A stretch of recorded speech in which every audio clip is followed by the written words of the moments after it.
Agora, na Muzirama FM, você fica por dentro dos mais variados assuntos. No ar, bate-papo. Uou, boa noite, Sete Lagoas, boa noite, região, boa noite para você que nos escuta em uma das quase 150 cidades do interior de Minas. Um abraço para você que nos acompanha pela internet, pelo Instagram, um beijo grande. Está entrando no ar o programa Bate-Papo, a sua revista semanal de entretenimento, sempre com um novo convidado ou a nova convidada trazendo o que há de melhor para a nossa comunidade, a nossa sociedade, sempre com assunto enriquecedor, para deixar você do outro lado mais bem informado, mais culto, por que não mais rico, por que não também menos pobre. É por isso que eu vou falar hoje com um economista.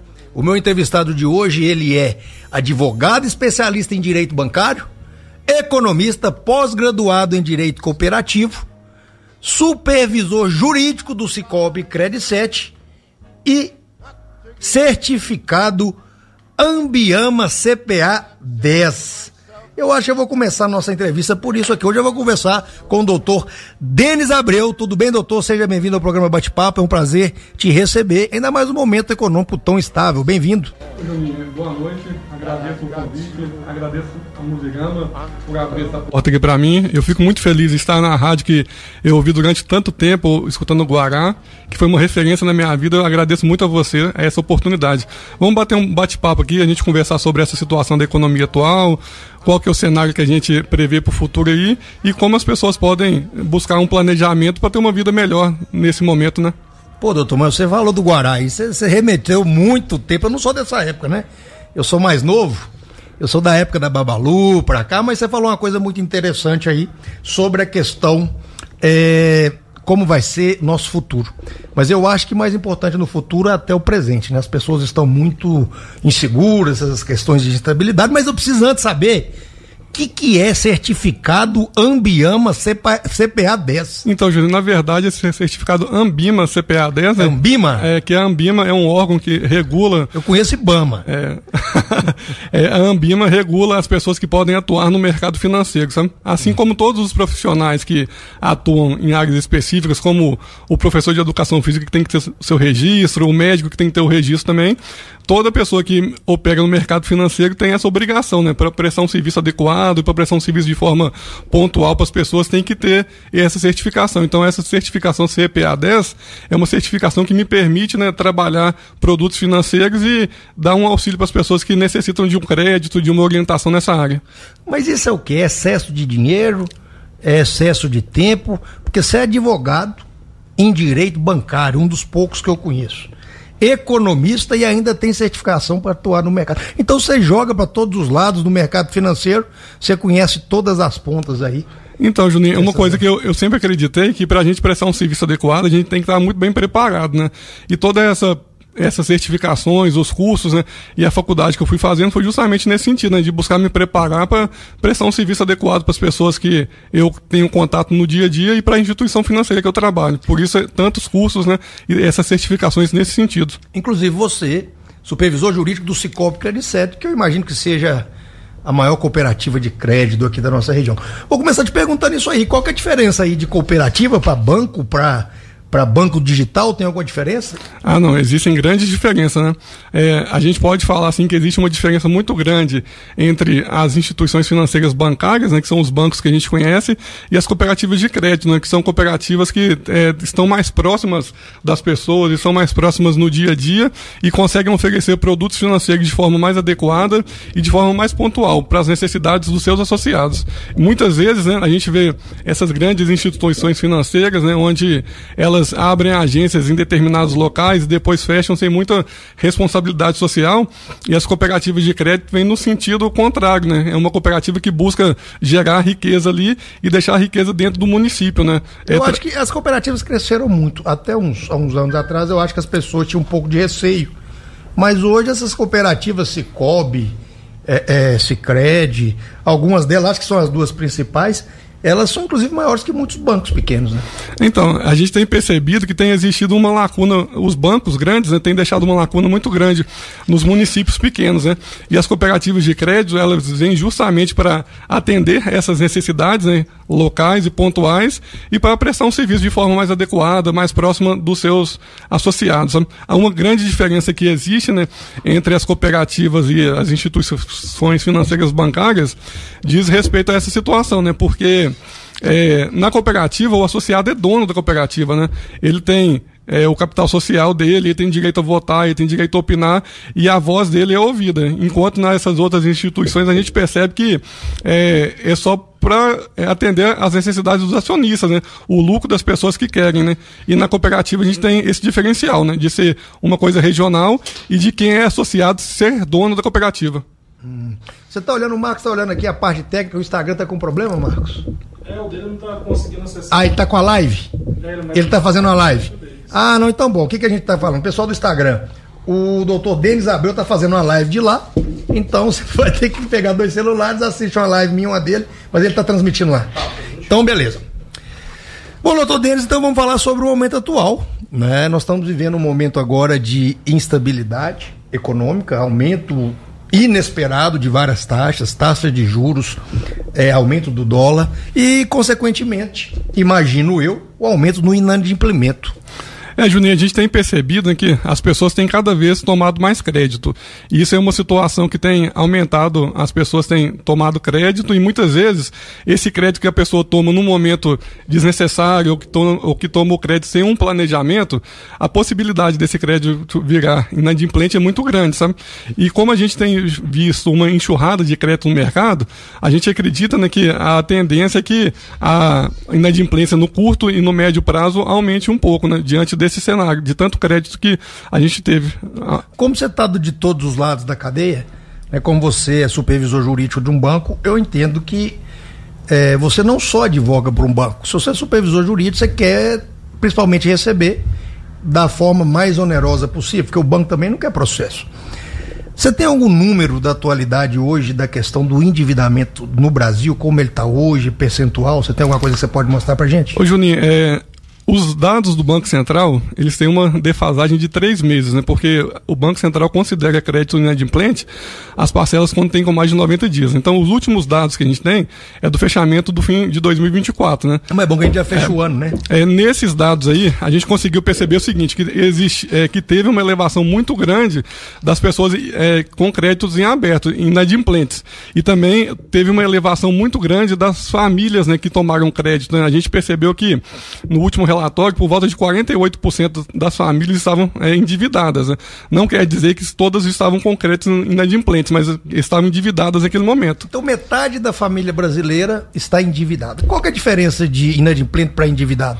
Endividado é quando a pessoa tem capacidade de crédito, toma aquele crédito e consegue honrar os pagamentos. Inadimplente, pelo Banco Central, é quando ela passa de 90 dias com a operação em aberto, ela se torna inadimplente. Então 90 dias. Então só pode chamar a pessoa de inadimplente a partir de 90 dias. Não, é o seguinte... Legalmente, não, pelo Banco Central. É pelo Banco Central, né? É estatística. A partir do momento que ela não paga, ela está inadimplente, né? Aí tanto é que quando a pessoa já não paga o crédito dela, independente do prazo que o crédito está em aberto, as instituições financeiras podem ter essa tomada de medidas de negativação, de restrição, de protesto, que são todas coisas que atrapalham muito a vida financeira da pessoa, sabe? É por isso que é importante a pessoa, quando for tomar um crédito, fazer essa situação toda, analisar bem, saber distinguir quais são as suas necessidades, de realmente os seus desejos, né? Porque a gente tem percebido que muitas pessoas têm confundido essas situações, né? E muitas vezes as pessoas têm tomado crédito não para produzir, não para gerar riquezas, mas sim para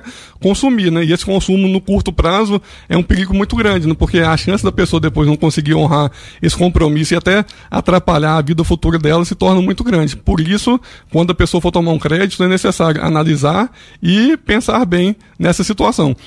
Agora eu te falo o seguinte, você fala comigo que 48% das famílias brasileiras elas têm dívidas, né? É muita gente. Você acha que essa quantidade grande de pessoas endividadas, elas estão endividadas por um bom planejamento financeiro, elas estão endividadas por uma falta de educação financeira, pela facilidade do crédito ou pelo consumismo? Então, a gente tem que pontuar bem essa situação, porque tomar crédito não é ruim, tomar crédito é bom. E a gente percebe que grandes empresas só conseguem crescer porque tomam crédito, né? Igual eu falei com você aqui agora do Guará, eu vou falar de uma pessoa também que é uma referência, eu sou o Antônio Pontes, né? Há um tempo atrás, eu fui numa palestra dele e ele falando que ele conseguiu crescer e conseguiu desenvolver justamente por isso, porque ele teve coragem de tomar crédito, né? E quando a pessoa consegue tomar crédito de forma consciente, é muito positivo. E é por isso que é importante que existam várias instituições financeiras como as cooperativas, né, que possibilitam as pessoas tomar créditos para o crescimento. Nós temos até por causa da alavancagem, quando a pessoa pega até para investir. Ela não tem um capital, ela vai no banco e pega para investir, aí já não chega nessa dívida, chega a ser um investimento, o dinheiro se paga, né? Agora é o seguinte, né? E com relação à inadimplência, é quando a pessoa toma esse crédito e não consegue honrar com esse compromisso que ela tinha assumido, né? Aí, a partir desse momento, a pessoa se torna inadimplente. E essa inadimplência traz para ela várias consequências, né, negativas, né? E muitas vezes as pessoas não pensam isso no curto prazo, né, no momento de tomar esse crédito, mas depois a conta chega para todo mundo, né? Por isso que é importante a pessoa pensar bem nesse momento. O pessoal aqui tá mandando pergunta já. Acho que é um assunto que tem uma repercussão muito grande, questão de crédito. Logo nós nem começamos a falar de juros. Né? Mas o pessoal está pensando, olha, boa noite. Eu tenho que pagar manutenção de conta se eu não uso cheque? Não é cooperativa porque... Se não é cooperativa, por que cobra? Porque é o seguinte, a cooperativa ela tem que dar condições de todos os associados que estão ali... usar os produtos daquela cooperativa, né? E existe um custo na cooperativa. Muitas vezes esse custo da instituição financeira e da cooperativa é coberta também por essas cobranças, né, que são feitas de tarifas e manutenções. Só que existem linhas, né, de conta corrente para todas as necessidades, para todos os perfis, né? A pessoa tem que procurar um gerente na cooperativa ou na instituição financeira que ela tem e mostrar qual que é o interesse dele. Igual você comentou mais cedo das contas digitais, né? A conta digital pode ser uma possibilidade da pessoa também movimentar a sua conta sem ter essa necessidade de pagar um pacote de tarifa tão grande ou uma redução, até alguns casos de não ter o pagamento dessa tarifa, mas por isso que é importante a pessoa procurar e saber se orientar bem. Com relação... O banco, a cooperativa de crédito, que é quase igual a um banco, a diferença é que o dinheiro fica lá, o lucro é reinvestido, né, em prol dos cooperados. Na verdade, a gente não fala... As sobras, né, no final do exercício são divididas de acordo com aquilo que a Assembleia delibera. Algumas vezes o crédito volta para a pessoa, né, no capital social, e esse capital social da pessoa, à medida que ela movimenta a conta dela na cooperativa, esse capital social vai crescendo, né, com a movimentação dela. Tudo isso vai girando em torno da pessoa ser associada da cooperativa. Mas o que eu quero dizer é o seguinte, além de vender um produto que é o dinheiro, na verdade o banco ele te vende dinheiro, ele te aluga dinheiro, o banco é um prestador de serviço também no que diz respeito à qualidade de contas. Eu quero dizer o seguinte, tem contas que têm determinado limite, tem contas que têm determinada quantidade de cheque, não é assim? Isso. Por isso a diferenciação de valores, umas pagam mais, outras pagam menos. Por isso que é importante a pessoa procurar um profissional capacitado, como você falou, a situação do CPA dessa, porque a pessoa que tem essa formação, ela vai conseguir direcionar esse tomador de crédito para aquilo que é necessário para ela, porque a gente tem que também analisar o perfil de cada pessoa e ver o que é necessário. Aí, de acordo com essa necessidade e de acordo com o custo que a pessoa vai ter dentro da cooperativa, vai ser cobrada uma taxa, entendeu? Agora o pessoal fala muito agora, pessoal que eu falo, a mídia em geral, taxa de juros. Selic, 15%, 14%. O que isso repercute para o consumidor, para a pessoa comum, na hora de fazer o seu empréstimo? O que essa pessoa que vai fazer o empréstimo, ela tem que estar atenta para ela pagar se possível, a menor quantidade de juros possível? Então, Juninho, a Selic, né, é a taxa básica de juros do governo federal. É a taxa que o governo federal paga para tomar crédito das pessoas, né, e das instituições financeiras. Então, teoricamente, essa é a menor taxa de juros que existe no país, né, que é a taxa Selic, que é a taxa que o governo vai remunerar os seus títulos, né, que são colocados no mercado.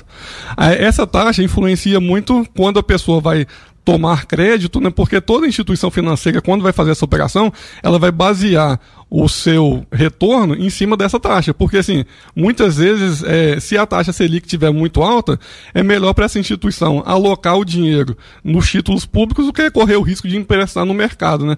Aí a taxa a Selic serve para dar esse tom, para fazer essa média de mercado, entendeu? Você também faz planejamento financeiro. Isso, a gente ajuda as pessoas a fazerem esse planejamento. Estás falando que o juros está alto. Então, para uma pessoa comum, leiga, agora é um bom momento para quê? Para fazer empréstimo, para fazer financiamento, para investir em taxa de renda fixa. O que diz esse momento agora de juros altos no que diz respeito ao planejamento de uma pessoa comum? Para onde ela deve mirar? Então, se a pessoa tiver recursos financeiros disponíveis, né, para fazer investimento, é um ótimo momento para a pessoa comprar títulos públicos, né, do Tesouro Nacional, porque a remuneração nesse momento tem sido muito boa.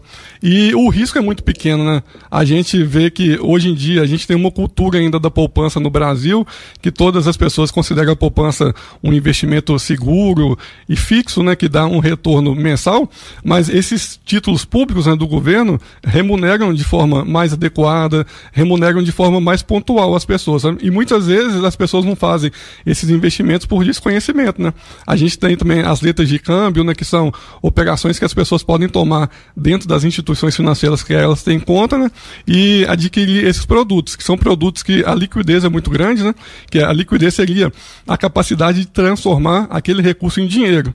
A gente viveu um período no Brasil onde as pessoas tinham muito receio, né, de fazer operações financeiras porque a gente teve um trauma, né, do confisco da poupança nos governos anteriores, a gente teve um trauma também da inflação e muitas vezes a gente que acompanha e que estuda no cenário econômico, a gente percebe que as pessoas deixavam de investir ou se não buscavam investimentos que o rendimento fosse menor só por causa da liquidez, né? Então, quando a pessoa colocava o seu recurso lá, o objetivo dela era que em qualquer necessidade ela conseguisse tirar aquele recurso de lá, sabe? E como é muito volátil, a remuneração é muito baixa, como a caderneta de poupança. As pessoas me perguntam aí sobre qual é o melhor momento para investir, o que fazer agora. Eu acho que questão de investimento é oportunidade, depende do que você tem na mão, depende do que você deseja, né? Agora, época de juros altos, falo juros oficiais como agora. Eu acho que juros altos como agora, não sei se o Bolsonaro no início ou no Michel Temer, nós tivemos o pico, logo depois que ele entrou, eu falo da taxa Selic. O Michel Temer teve o pico, que chegou quase a 17, se eu não me engano. Depois o Bolsonaro, no início, e agora nós voltamos aí nesse período histórico. A gente passou um momento de pandemia também, né, onde o governo tinha essa necessidade, né, de diminuir a taxa de juros para incentivar o mercado, né? Porque, Juninho, existe uma necessidade muito grande das instituições financeiras darem continuidade e darem oportunidade para o país crescer, né? O país só consegue crescer quando existe uma política econômica e financeira que possibilite isso, quando existe estabilidade nas instituições. E acesso ao crédito. Acesso ao crédito, juros, né? Aí é onde eu ia te perguntar. As pessoas falam, Juninho, o que investir? Eu entendo, e agora eu vou aproveitar a entrevista para fazer uma consulta, mas eu entendo que o momento agora, se nós temos uma taxa oficial alta, é caro para pegar, mas a remuneração financeira também é melhor. Porque a Selic ela é pautada tanto no que o governo ou os bancos emprestam, mas também remuneram. Isso. Então, eu entendo particularmente, aí você me corrige, as pessoas, né, aí perguntam, qual é o melhor investimento agora? Estão me perguntando agora, nesse momento. Rosana, vou falar justamente isso, Rosana, mas eu particularmente entendo que nesse momento, você investir em produtos financeiros é melhor do que você investir em produtos imobilizados. Estou correto ou estou... Não, com certeza, né? Investir em produtos financeiros é muito bom nesse momento e justamente pela a liquidez, né? Que você consegue vender, você consegue desfazer daquele recurso, daquela aplicação de uma forma muito mais célere. E um imóvel, muitas vezes você tem uma dificuldade de conseguir vender, ou senão se você for vender o imóvel de uma forma muito célere também, o deságio é muito grande que você tem, né? Então nesse momento a pessoa que tem condições e que tem um dinheirinho sobrando, vale a pena ela procurar alguém que possa auxiliar nesse sentido, sabe? De fazer uma aplicação financeira razoável que dê esse retorno. A não ser, como você disse, né? Que se aparecer uma oportunidade, né? As oportunidades estão aí, as pessoas têm que aproveitar, né? Se aparecer... porque se o juros, olha só, teoricamente, juros altos paga mais. Num cenário quando está todo mundo bem, melhor pôr o dinheiro no banco, porque está pagando mais, a taxa está alta. Agora, você tem por outro lado também aquelas pessoas, por exemplo, que financiaram o imóvel e não dão conta de pagar, e esse imóvel pode ir a mercado a um preço bem abaixo. o seu valor de mercado. Então, não deixa de ser uma oportunidade também de adquirir um imóvel, porque a taxa de juros está alta. Com certeza. Por isso que a pessoa tem que ficar atenta ao mercado, né? Ter esses recursos financeiros disponíveis, né? Juninho, mas nesse momento que a gente vive, sabe, eu acredito que a pessoa que vai tomar um financiamento ou que vai fazer algum crédito por fazer, que não tem uma necessidade ou que não vê uma oportunidade, a pessoa deve pensar bem e analisar essa situação, porque o risco diante desse cenário e dessa taxa de juros que o mercado acredita, né, que a taxa vai aumentar um pouco mais ainda, sabe? É um risco que a pessoa está correndo, muito grande. Sabe? Olha o que o doutor está falando, hein? Então, o que ele disse agora, gente?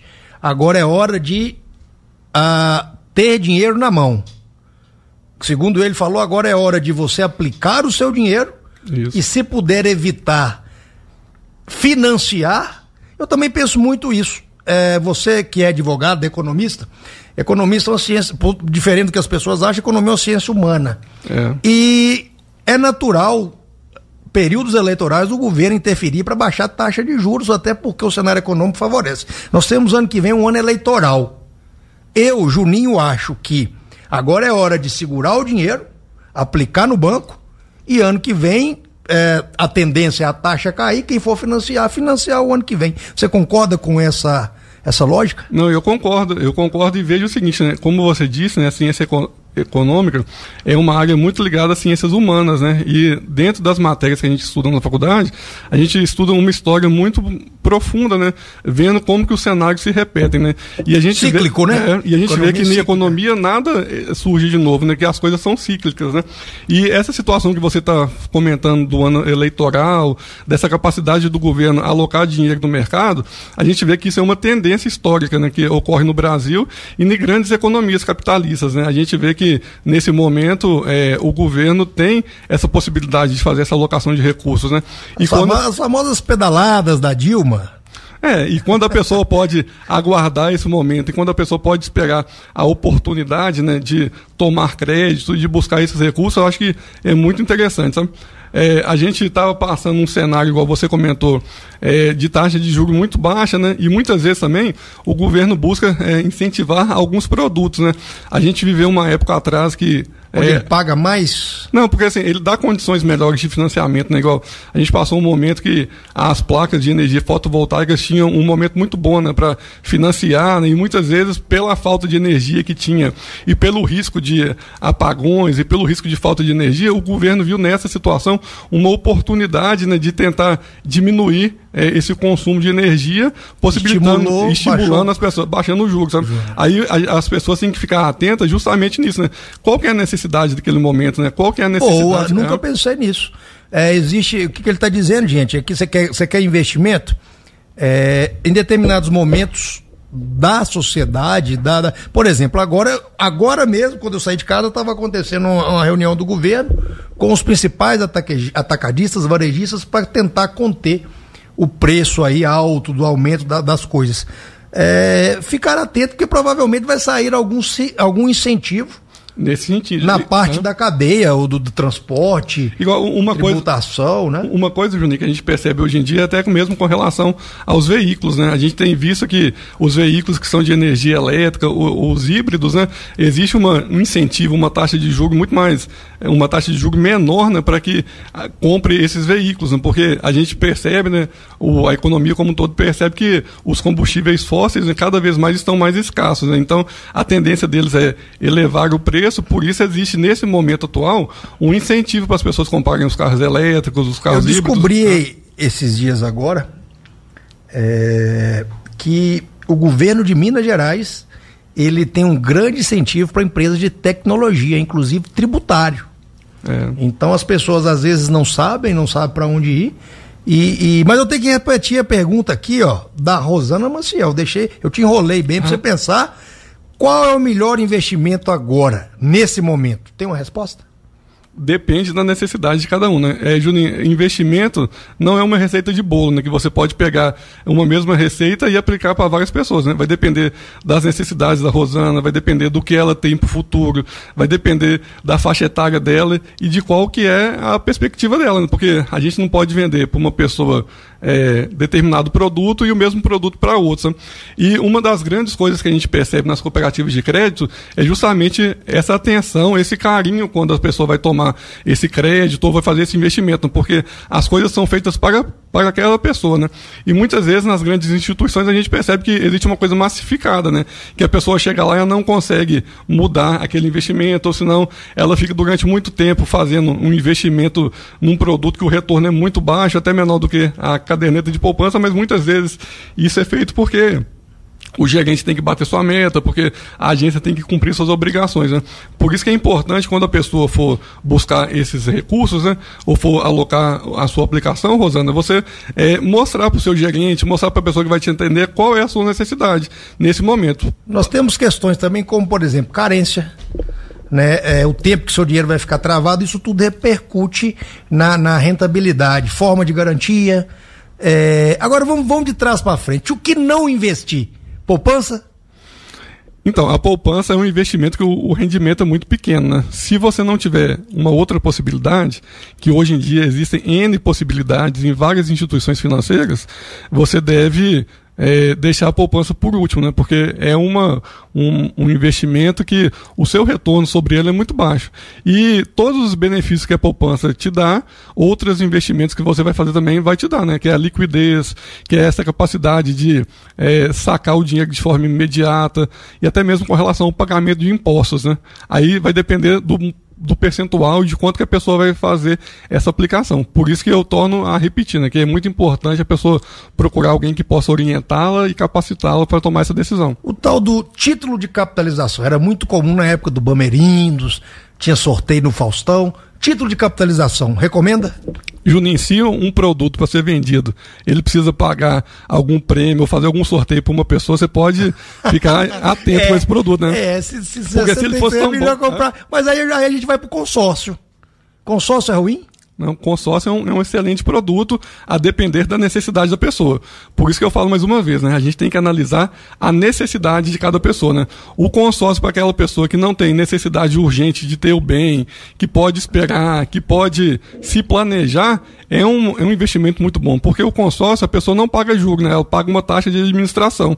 Aí, ali, junta-se um grupo de pessoas, né? Aquele grupo de pessoas faz o aporte financeiro, aquela instituição financeira que está gerenciando aquele crédito, ela cobra uma taxa de administração para fazer aquela alocação daqueles recursos, para fazer a transferência do recurso para as pessoas de forma, quando a pedra dela do consórcio sai, né?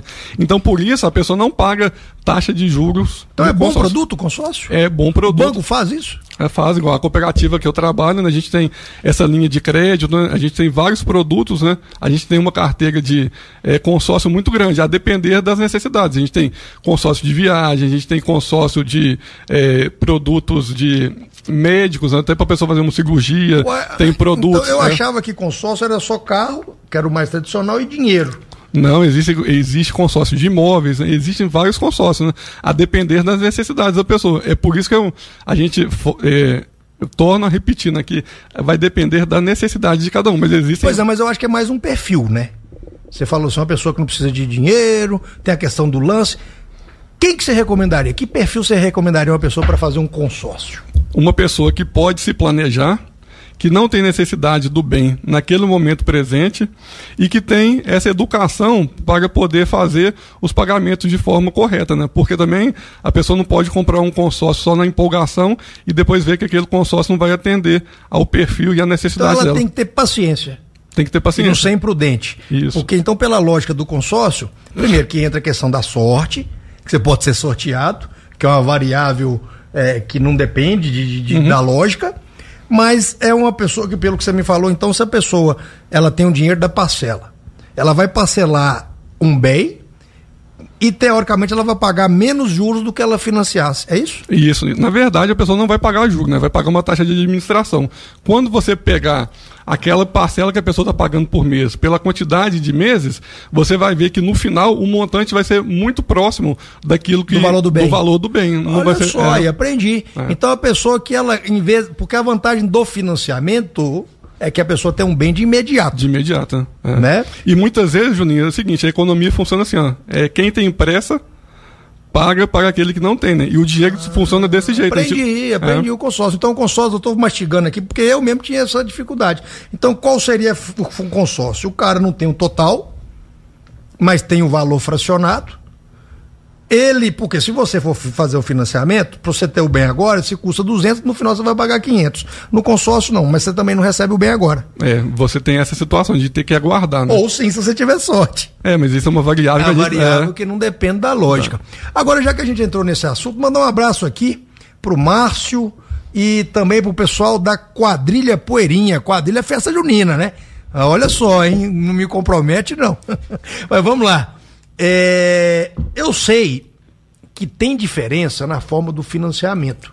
Pelo menos eu já ouvi falar um pouquinho sobre as tabelas, que é o saque decrescente e a tabela price. Porque eu sei que umas no final os juros acumulados é muito maior e a outra você tem a tendência de pagar menos. Tem essa diferença de financiamento? Existe essa diferença, né? Quando a pessoa faz uma operação que é com tabela price, ela sabe do início ao fim do contrato quais vão ser as parcelas e o valor daquelas parcelas, né? Ela é fixa? Fixa, a parcela é fixa. Essa é a price? A price. E muitas vezes, se a pessoa quiser antecipar esse contrato, ou se a pessoa quiser pagar de trás para frente, muitas vezes nessa linha de crédito, na tabela price, ela não vai conseguir ter esse desconto, né? Já no saque decrescente, à medida que a pessoa consegue antecipar o crédito ou consegue pagar parcelas que vão vencer ainda mais para frente, ela consegue a amortização dos juros, né? Nesse contrato. Então essa é a tal. A price, até porque, gente, na price a pessoa não vai ficar suscetível a essa oscilação de Selic, né? Não, a parcela é fixa. Mas também a Selic pode ir lá embaixo e o cara ficar pé da vida. Porque assim, é o risco do negócio. Tem a tabela price que tem alguns indexadores, né? A gente está falando aqui da tabela price sem indexador, porque tem algumas operações que podem ter indexador, igual a gente vê em contrato de locação, né? Que tem correção de GPM, alguns outros índices do IPCA, né? Por isso que é importante. Se você fosse fazer um financiamento, você fazia... Eu tô te perguntando porque eu sou o cara do negócio aí, eu sei que entende de planejamento. Se você fosse fazer, você ia fazer a price ou a decrescente e por quê? Nesse momento eu iria fazer com a tabela price, que seria uma possibilidade de me organizar e de me preparar no longo prazo para fazer os pagamentos, sabe? Então você já sabe que sempre vai ser esse valor. Eu sei que sempre é. O que às vezes traz uma preocupação ou traz um infortúnio muito grande é quando a pessoa tem uma expectativa, né, de algo que não vai se realizar.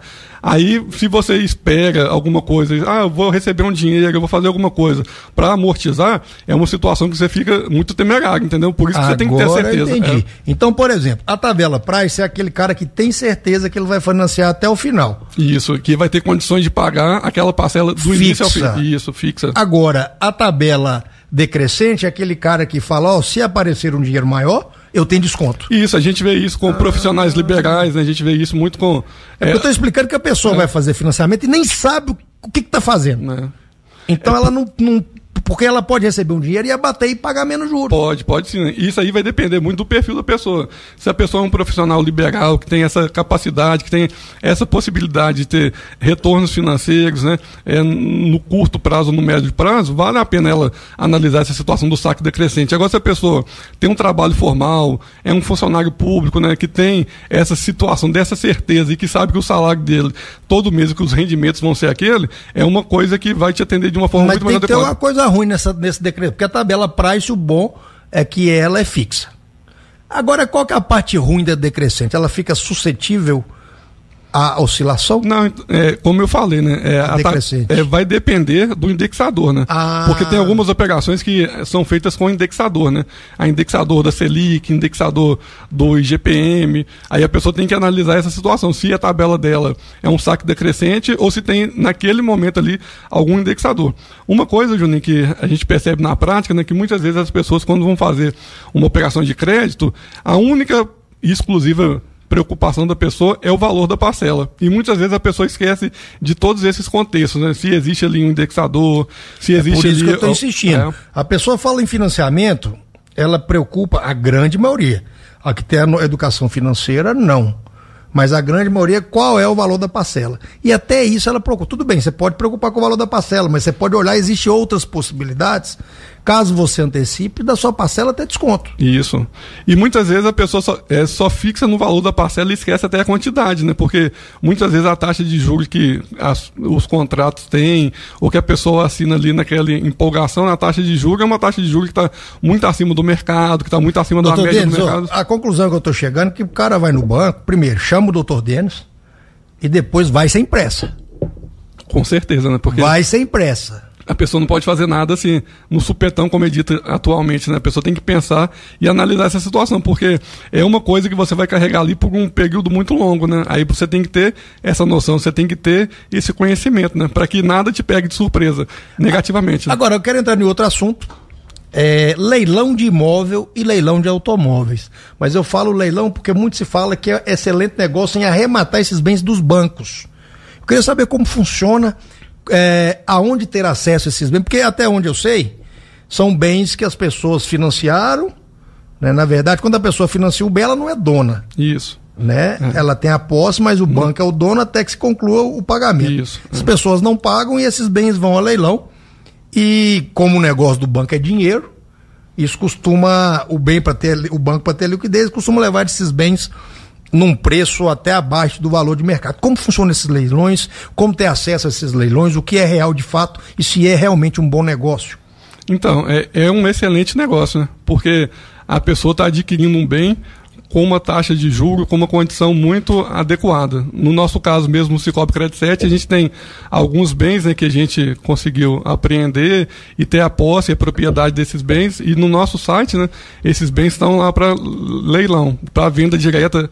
Alguns estão para venda direta, né, e alguns vão entrar para leilão. Mas todas essas informações a pessoa consegue acessar no nosso site, né, e tem essas informações lá desses bens que a gente tem para vender. Esses bens a gente tem uma taxa de juros diferenciadas, né, para vender esses bens, o prazo é maior, a taxa é menor e a quantidade de parcelas também que as pessoas conseguem pagar são parcelas maiores, né? Você está me dando uma informação aqui que o cara que vai leiloar, aí eu estou falando de imóvel e carro, ele pode financiar no leilão?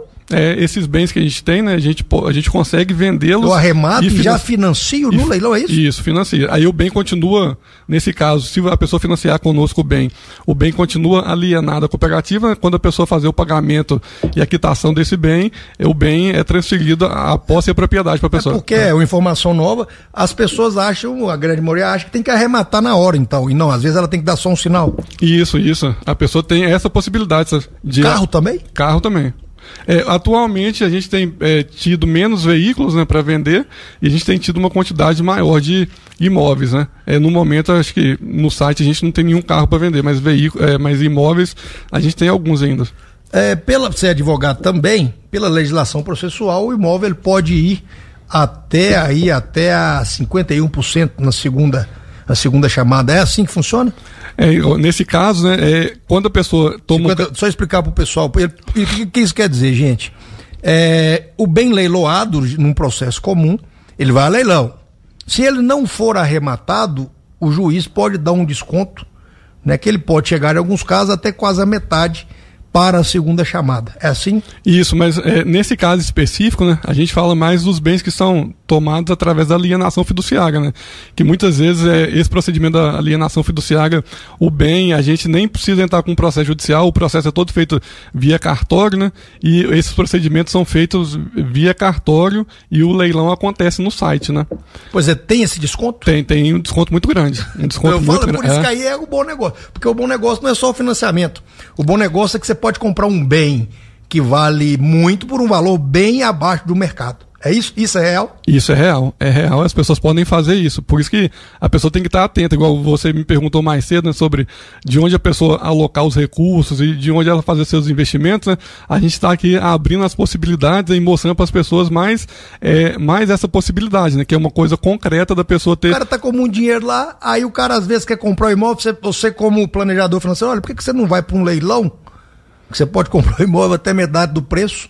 com a garantia de um financiamento do que... Isso faz parte do planejamento financeiro? Faz. A gente analisa o perfil, né, da pessoa, busca entender quais são essas necessidades e ver se existem essas possibilidades. Porque assim, não é todo mundo também que pode alocar recursos na compra do imóvel, né? A gente tem que analisar o perfil e saber qual que é a necessidade. As pessoas têm medo do leilão.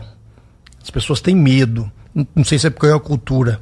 É seguro participar de um leilão ou depende de onde ele é feito? Depende do edital? É necessário que a pessoa acompanhe, né? Igual a gente falou mais cedo, né, que a pessoa não pode fazer nada com pressa, né? Muitas vezes a pessoa vê ali no Instagram, vê no Facebook um link de leilão, entra lá naquela situação e a gente percebe que é uma coisa que não é uma coisa segura. Mas quando a pessoa procura pessoas capacitadas, procura instituições financeiras sérias, né, e tem esse cuidado de analisar, de ligar, de buscar informações, é uma ótima possibilidade para a pessoa, sabe? Doutor Denis, tomei um crédito, fiquei inadimplente. E agora? Ô Juninho, eu sempre falo o seguinte, quando a pessoa fica inadimplente, a primeira coisa que ela tem que ter é coragem e vontade de resolver. Porque ficar inadimplente não é uma doença terminal. Muitas vezes é um momento que a pessoa passa. E fazendo uma analogia com a situação da saúde, né, quando você descobre que, alguma pessoa descobre que ela tem alguma situação de doença grave, ela não vai deixar aquela doença ficar ali no corpo dela por muito tempo, né? De imediato ela vai buscar um recurso, de imediato ela vai buscar resolver aquela situação.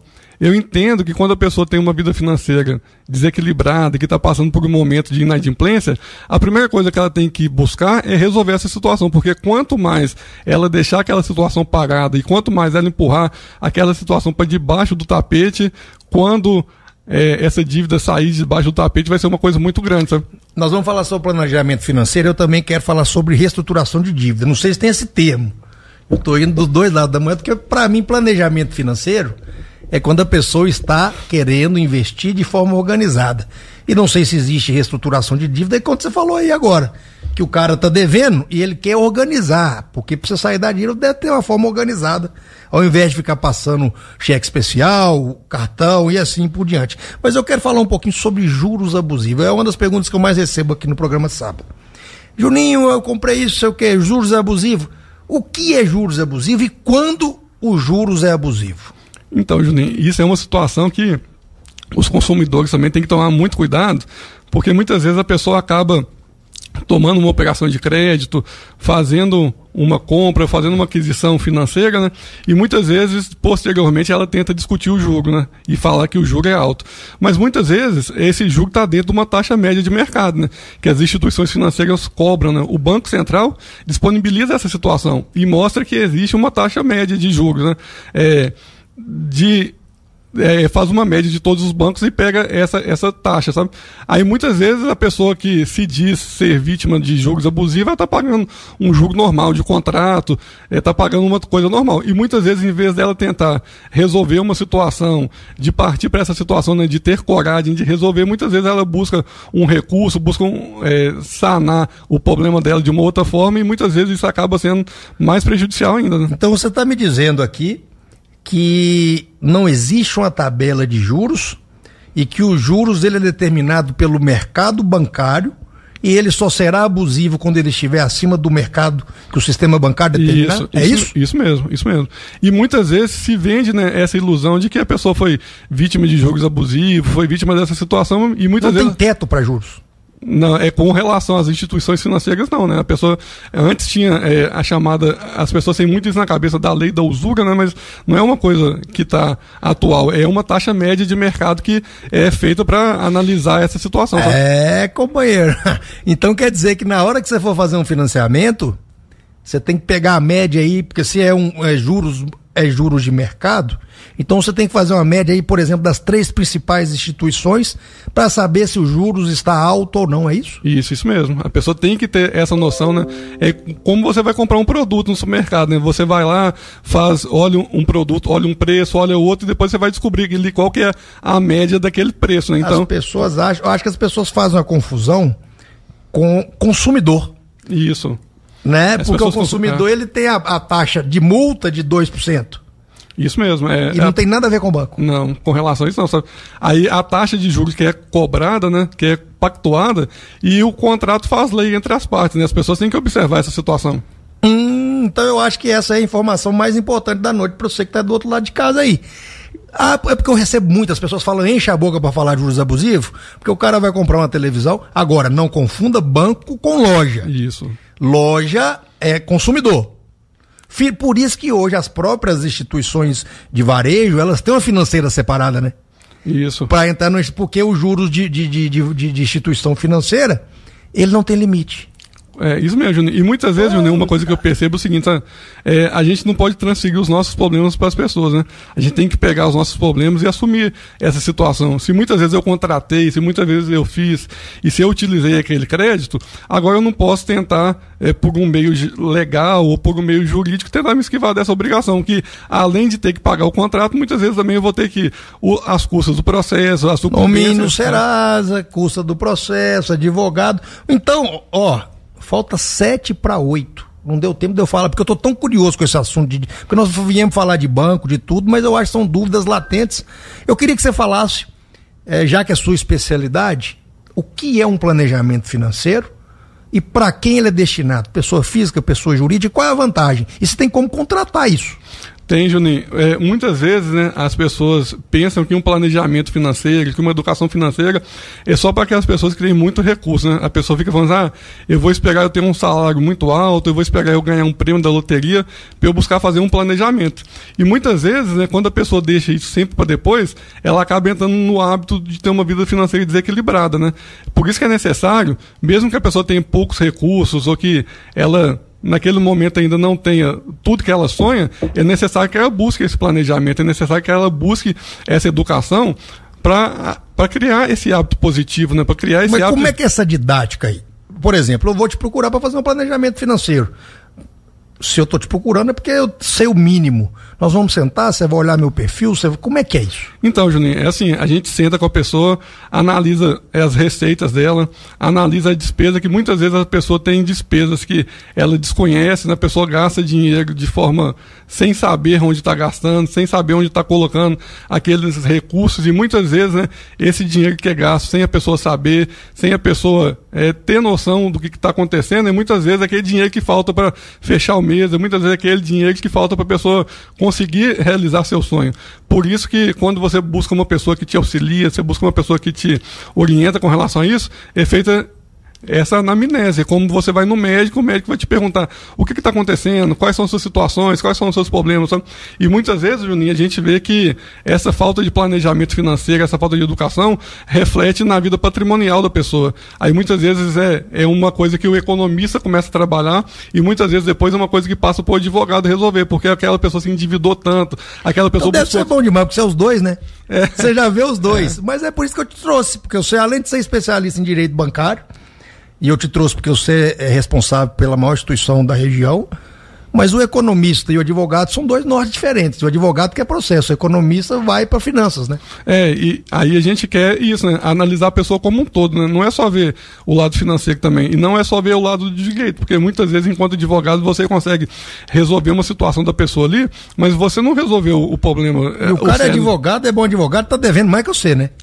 Que ele não tem educação financeira. Agora eu quero que você me fala, antes de eu fechar, sobre a questão da reestruturação, porque uma coisa é planejamento financeiro, a coisa é reestruturação de dívidas. Então eu entro muito como se fosse a obesidade, a pessoa já está lá no excesso. É possível fazer um planejamento para reestruturação de dívida? O cara está devendo, está com a casa penhorada, está com o nome no Serasa. Existe uma forma de procurar um profissional e falar, olha, eu quero organizar as minhas dívidas? Ou... se Deus é grande, o Mato Grosso é muito maior e tchau e benção. Ô Juninho, a gente foi criado, né, ouvindo muito uma música que é do Zeca Pagodinho, Deixa a Vida Me Levar, né? E essa música, quando a gente traz ela para nossa vida, principalmente para nossa vida financeira e econômica, e a gente deixa a vida nos levar, as consequências são muito grandes, né? Por isso que, independente do problema que a pessoa tiver, independente da situação que ela tiver, cabe ela procurar um profissional, porque existem pessoas capacitadas, existem pessoas preparadas que podem te orientar. Muitas vezes a gente acha que a coisa tá ruim, não pode piorar, mas a coisa piora, sabe? E isso vai gerando desgaste na família, isso vai gerando desunião dentro dos lares, né? A gente percebe que existe hoje muitas pessoas que se divorciam não porque o amor acabou, né? Mas porque as contas começaram a entrar pela janela e o amor sai pela porta, né? Então a pessoa tem que ficar atenta com isso, né? Porque não é só o CPF da pessoa que vai ter risco, né? É a vida da pessoa como um todo, né? Por isso é importante Acho a pessoa... Você foi aí na jugular. Você foi na jugular porque... E é realmente, se você tem uma falta de saúde, se você tem, vamos falar, uma hemorragia financeira, aí como é que você faz? Seu filho estuda na escola particular, sua filha vai fazer aniversário de 15 anos, e você não sai disso. E aí você já começa a não poder ir mais nos mesmos lugares, e aí a pessoa, a primeira coisa que ela fala é apontar o dedo pra sua mulher e falar aquele ladrão daquele picareta do seu marido. E aí vai acabando a admiração, né? Isso vai desgastando, respeito, né? Não é só dinheiro, né? E o dinheiro traz essas consequências, né? Quando o dinheiro é bem utilizado e traz coisas boas, né? Que as pessoas conseguem criar memórias, que conseguem criar um laço afetivo com as pessoas, né? A gente tem que não ser escravo do dinheiro, né? Mas saber usar o dinheiro. E multiplicar, dinheiro foi feito para multiplicar. Né? Doutor, nós estamos chegando ao final, mas eu queria que você fale, não deu para eu perguntar tudo, tinha muita coisa para eu perguntar. Eu acho que esse assunto, porque nós não estamos falando de dinheiro, nós estamos falando de relacionamento com dinheiro, de momento econômico atual, e você respondeu tudo brilhantemente, pontualmente, de forma sucinta. Lembrando que as nossas entrevistas semanalmente, elas ficam lá no YouTube, no canal do Juninho Sinonô, você vai lá e assiste, vai estar lá bonitinho, editado, semanalmente. Semana que vem, a do Dr. Denis vai estar lá, mas os programas anteriores vai lá. Então segue o canal do Juninho Sinonô, vai estar lá, pra você assistir em alta definição. Mas eu queria que você passasse suas redes. Primeira coisa, você trabalha lá no Cicobi, as pessoas têm acesso a você lá, né, se você precisar fazer uma orientação, um planejamento para o cliente. Depois eu quero saber se você pode assessorar as pessoas que não são, porque às vezes a pessoa também está começando a vida agora, tem pouco dinheiro, não tem, mas quer fazer o planejamento, você falou que tem como, e eu queria que você desse seu contato, suas redes sociais, e se você está acessível para atender os nossos ouvintes aí do outro lado. Ô Juninho, então, a Credit 7 está de portas abertas aí para atender os nossos associados, né? A gente está lá para atender, para tirar essas dúvidas, para orientar da melhor forma possível, né? A gente tem lá uma gama de profissionais capacitados e preparados para atender as necessidades dos nossos associados. As pessoas podem lá me procurar, né? Denis Abreu, podem lá me procurar. A gente vai ter disponibilidade de conversar, de tomar um café, de buscar. Eu acho que amanhã vai ter muita gente, não sei porque tem muita gente viajando, mas eu acho que a turma vai te procurar lá para negociar dívida, para fazer, ir para leilão, você se prepare lá, hein? Não, a gente está lá para isso mesmo, né? Para atender os nossos associados. E se a pessoa também quiser me chamar no Instagram, é denisr.abreu. E pode me chamar no Instagram aqui, a gente vai conversando, buscando atender essas necessidades e buscando ver, né, como que a gente pode ajudar melhor as pessoas, né? Empresas também? Empresas também, né? A gente percebe que muitas vezes a pessoa inicia uma empresa sem se preparar, né? E depois a empresa cresce e chega o momento dela buscar uma orientação, da pessoa buscar um norte, né? Para saber por onde ela vai seguir, né? Então, ou então ainda não iniciou a empresa, né? Isso. Já tem uma capacitação, porque existem produtos diferentes, tributação diferente para pessoa jurídica, para pessoa física. Isso. Entra no planejamento. Doutor, muito obrigado. Chegamos ao final do programa aí, passou rápido. Acho que são assuntos de grande relevância. Segue lá o doutor, pergunta ele lá. A entrevista acabou, vai seguindo lá, entra no Instagram dele, Denis R. Abreu. Isso. Denis.R. Abreu. Denisr.abreu. Denisr.abreu. Vai lá do dobro, né? E já faz aí a consulta. Sábado agora encontramos no Momento Jurídico, lembrando que esse mês agora tem o Vem Me Ensinou especial Mulheres, esse é o mês da mulher, e nós vamos te dar um presente, nós vamos te dar um dia de princesa. Então para você que é ouvinte do Momento Jurídico, já tá rolando a promoção, mas sábado eu vou anunciar, mas eu vou dar spoiler, nós vamos ter vale compras numa das melhores lojas da cidade, nós vamos ter uma pizza artesanal, nós vamos ter um banho de beleza com corte de cabelo, escova, massagem, unha, pé. Então sábado você entra aí na promoção que nós vamos falar a partir do meio-dia no Momento Jurídico. Eu te desejo uma ótima quinta-feira, fique com Deus, até a próxima e tchau. Você ouviu Bate-Papo.